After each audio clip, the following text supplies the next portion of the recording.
The Emmaus Story, Luke 24, verse 13 to 35. The exact location of Emmaus is uncertain, but two of Jesus' followers were heading that way. Only one of them is named Cleopas. It is often suggested that the other could have been a woman or a slave or perhaps someone very young. It's wonderful to be reminded that the circle of Jesus' friendship and teaching went beyond the traditional 12.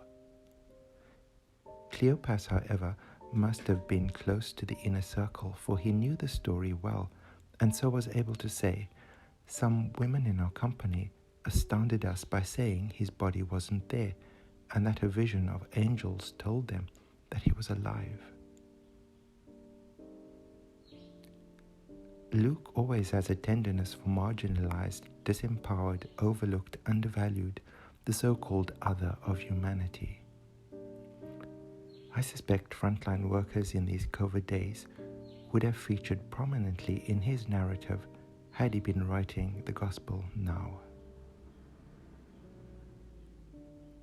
And so perhaps this other nameless person could have been someone society would have shunned or seriously frowned upon.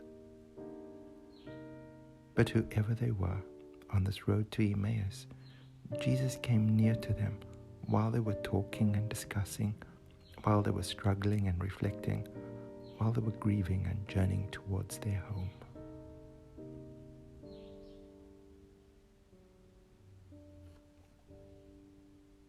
And for whatever reason, their eyes were kept from recognizing him.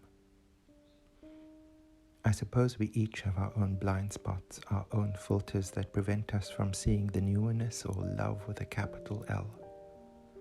These COVID-19 days have awakened and widened our vision to hopefully seeing God's hand at work through all traditions, nations, ethnicities, peoples, and religions. Two of the elements of Easter is surprise that reorients profoundly, and secondly, an opening of the eye of the heart. In these lockdown days, we are coming to realize more keenly and ironically how truly related and dependent we are on one another for our very existence, survival, and well-being. Jesus patiently goes along with them, and like a good therapist, he lets them get it all out, as it were, for they were grief-stricken, bereft, and heartbroken. He listened to them and allowed them to tell their story. Here again this magnificent line: they stood still, looking sad. Until Cleopas found the words to say what was perhaps on both of their hearts. Are you the only stranger in Jerusalem who does not know the things that have taken place there in these days? In this story, Jesus is significantly put into the disguise of a stranger, and he pretends to be the strange, unfamiliar person knowing nothing. Jesus lets them work through their rationalizing and grief, through the telling of their story and his own, using the gift of words and the language of a body that is hurting. Jesus pretends to know nothing before opening up their hearts to everything you could say. As they came near the village to which they were going, Jesus walked ahead as if he were going on, but they urged him strongly, saying, stay with us, because it's almost evening, and the day now is nearly over." So he went in to stay with them to what I only presume was their home. How opposite that in these lockdown days since Maundy Thursday, there's been a quiet, repeated emphasis on Jesus in people's homes. You know that these stories are sacred metaphors because Jesus suddenly becomes the host at dinner at a home which is not his own. When he was at table with them, Jesus took bread, blessed and broke it, and gave it to them. Then their eyes were opened, and they recognized him, but he vanished from their sight.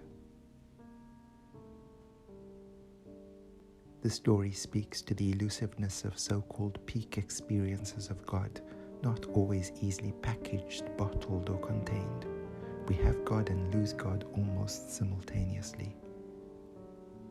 How easy after lockdown is over will it be for us to slip back into business as usual, to close the aperture of the heart again? They said to each other, were our hearts not burning within us while he was talking to us on the road, while he was opening the scriptures to us, suggesting that one should not undervalue the insights and wisdom of the heart in a world that is giddy on its overemphasis of head knowledge. The story appreciates both kinds of knowledge, head and heart.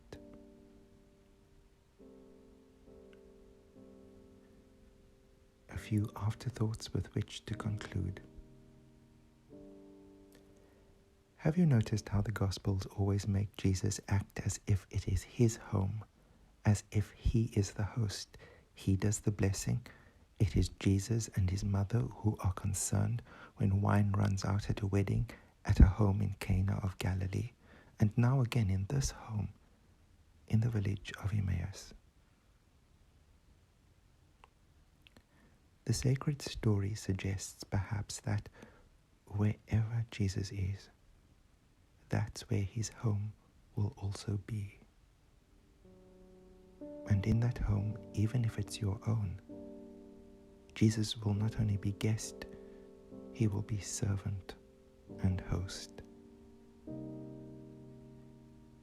May you find the voice to say to Jesus, stay with us, stay with me, because it is almost evening and the day is now nearly over.